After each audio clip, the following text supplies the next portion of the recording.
ChatGPT, l'intelligence artificielle prend le contrôle de cette émission. Alors pour notre reportage sur les voitures sans permis, il m'a demandé de trouver une concession, un client ainsi qu'une auto-école. C'est fait, nous avons tous nos rendez-vous. Il m'a également fait une liste de questions pour chacun des intervenants. Maintenant, il ne me reste plus qu'à retrouver mon équipe.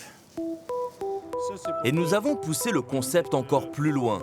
J'ai demandé à ChatGPT d'écrire le storyboard, le plan de tournage. Ma collègue Marion Ptac ne doit tourner que les plans indiqués. Plan rapproché sur l'entrée du concessionnaire avec une enseigne visible. Plan d'ensemble sur l'intérieur du concessionnaire. Bon bah ouais, on va essayer.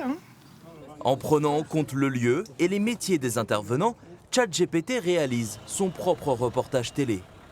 Marion, ma collègue, et Jean-Luc au son. Sa technique, compiler des millions de données pour les appliquer à notre situation, mais pour quel résultat? Caméra arrière, la tablette, connexion Bluetooth sur le véhicule qui permet d'avoir un vélo. J'ai des clients qui vont à la pêche pour mettre leur rentrée à la pêche, ça tient sans aucun souci. Ça agrandit bien le volume sur la longue. Clairement, c'est trop peu. Sur une séquence pareille, on ne peut pas avoir que 3 plans qui plus est si longs. En termes de montage après pour un reportage télé, je sais déjà d'avance que ça ne marchera pas. Un storyboard sans saveur, des oublis. Sur ce tournage, ChatGPT ne nous bluffe pas. Pourtant, l'intelligence artificielle fait craindre le pire. Ok.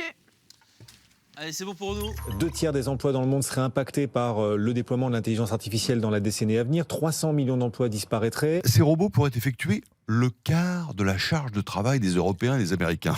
C'est quand même beaucoup. Il y a 40% de Français qui craignent que leur emploi soit menacé à court ou moyen terme par l'intelligence artificielle.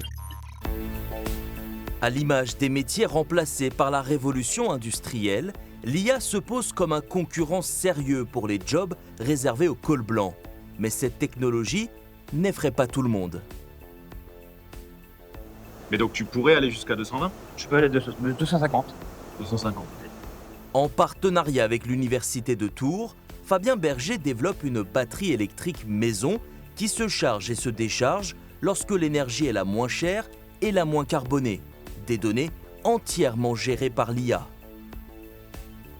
L'intelligence artificielle, il faut la guider, il faut lui demander, elle ne sait pas créer de la valeur, donc cette valeur, il faut la détecter, il faut la capter, et ça, c'est l'humain qui le fait. L'intelligence artificielle, il faut le voir comme une calculatrice qui va très très vite, beaucoup plus vite que nous, et pourtant, le calcul lui-même et la manière dont on utilise le résultat, seul un humain peut l'interpréter.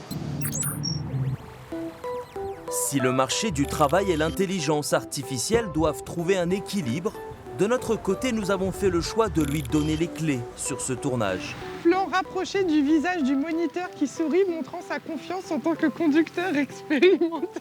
C'est n'importe quoi. C'est un peu n'importe quoi. Un choix qui est peut-être prématuré.